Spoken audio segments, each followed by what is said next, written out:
भलत्यावर विश्वास ठेवला तर आत्मघात होतो. एका झाडाच्या ढोलीत एक चिमणा राहत होता. झाडाच्या आजूबाजूला मिळणारं धान्य किडे खाऊन तो पोट भरत असे.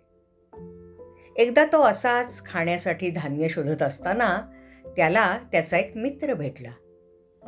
तो दुसरा चिमणा म्हणाला, "काय रे मित्रा, असा का बारीक झालायस? तुला पोटभर खायला मिळत नाही काय?" चिमणा म्हणाला, "काय सांगू, या प्रदेशात नेहमीच दुष्काळ पडतो. शेतात कधी धान्य पिकतं नाहीतर मरून जातं.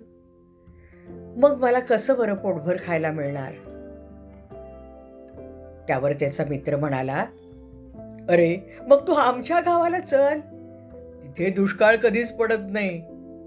उलट शेतात धान्याच्या लोंब्या भरपूर असतात. तू माझ्याबरोबर आलास तर तुलाही भरपूर खायला मिळेल. असा उपाशी तापाशी कशाला राहतोस?" "असं म्हणतोस? चल बघूया तरी तुझं गाव. ते आवडलं तर राहीन तिथे. पण तू सांगतोस ते खरं आहे ना?" "हो रे, अगदी खरंय. चल तरी माझ्या बरोबर." मग चिमणा आणि त्याचा मित्र उडत उडत निघाले. वाटेत झाडावर थांबत किडे फळं खात शेवटी ते मित्राच्या गावाला पोचले. चिमण्याने पाहिलं तर खरंच तिथे मोठी मोठी शेतं होती. त्याच्यात भरपूर धान्य पिकलं होतं. भाताच्या लोंब्यात तांदूळ गच्च भरला होता. चिमण्याला आनंद झाला. तो म्हणाला, "मित्रा, खरंच रे, शेतात एवढं धान्य पिकलेलं मी कधीच पाहिलं नव्हतं. हे धान्य कधीही संपणार नाही. कितीही खाल्लं तरी उरेल. आता मी इथेच राहतो." मित्र आपल्या घरी गेला आणि चिमणा शेताजवळच्या झाडाच्या ढोलीत राहू लागला. रोज तो शेतात पोटभर चरायचा. थोड्याच दिवसात चिमणा चांगला धष्टपुष्ट झाला. असे बरेच दिवस गेले. आता चिमण्याला आपल्या मूळ घराची आठवण येऊ लागली. तो स्वतःशीच म्हणाला, "शेवटी आपलं घर ते आपलं घर. साधं सुद्धा असलं तरी चालतं. खाणं पिणं कमी मिळालं तरी सुद्धा चालेल. पण स्वदेश तो स्वदेश. तेव्हा आता घरी परतावं हे बरं." मग चिमणा पुन्हा आपल्या गावी आला आणि त्याच्या पूर्वीच्या झाडावरील ढोलीजवळ गेला. पाहतो तर काय, त्या ढोलीत आता एक ससा राहत होता. चिमणा म्हणाला, "ससू मामा, अहो हे माझं घर आहे. तुम्ही कसं इथे राहत आहात? वर्षानुवर्ष मी इथे राहत होतो. तेव्हा इथून निघून जा बरं." सशाला राग आला. तो म्हणाला, ही जागा तुझी कशी काय रे? हे बघ, तू इथे नेहमी राहत होतास तोपर्यंत ही तुझी ढोली होती, मान्य. पण विहिरी, देवळं, वृक्ष, तळी ही सर्वांचीच असतात. त्यावर एकाची मालकी सांगता येत नाही. चिमणा म्हणाला, "अहो असा काही कायदा नाहीये." "आहेच, तसा कायदा आहे. आपण न्यायालयात जाऊया." "थांबा थांबा ससू मामा.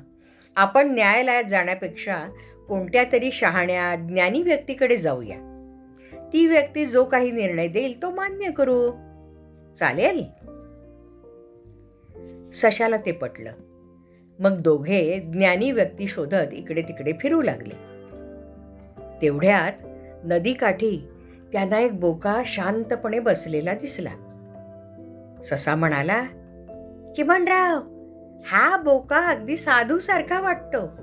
नाही, ज्ञानी असेल तो असं वाटतं. तो आपला तंटा निःपक्षपातीपणे सोडविल, मला अगदी खात्री वाटते." चिमणा म्हणाला, "छे छे छे, अहो साधूच्या वेशात कित्येकदा स्वार्थी व्यक्ती असतात. आणि आपलं आणि बोक्याचं जन्मजात वैर आहे हे विसरलात का? कसा विश्वास ठेवायचा याच्यावर?"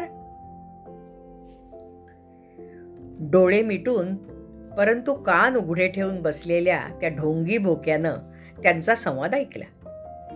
डोळे उघडून तो म्हणाला, बाबांनो, तुमच्या काय गप्पा चालल्या आहेत याची मला कल्पना नाही, पण अशा निरर्थक गप्पा मारण्यात वेळ वाया घालवू नये असे शहाणे लोक सांगतात.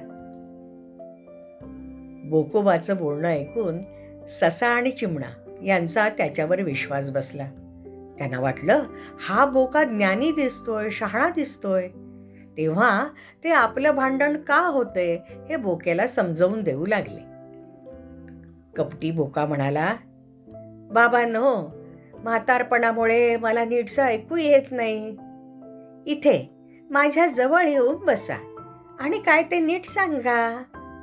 मग मी माझं उत्तर देईन, म्हणजे माझं मत सांगेन. हो. ससा आणि चिमण्यानं बोक्याच्या बोलण्यावर विश्वास ठेवला आणि त्याच्याजवळ ते जाऊन बसले. कपटी बोक्यानं त्यांच्यावर लगेच झडप घालून मारून त्यांना खाऊन सुद्धा टाकलं. तेव्हा मित्रांनो, भलत्यावर विश्वास ठेवला तर आत्मघात होतो. आवडली कथा? मग लाईक करा, शेअर करा आणि सबस्क्राईब करा. भेटूया तर पुढच्या कथेच्या वेळी.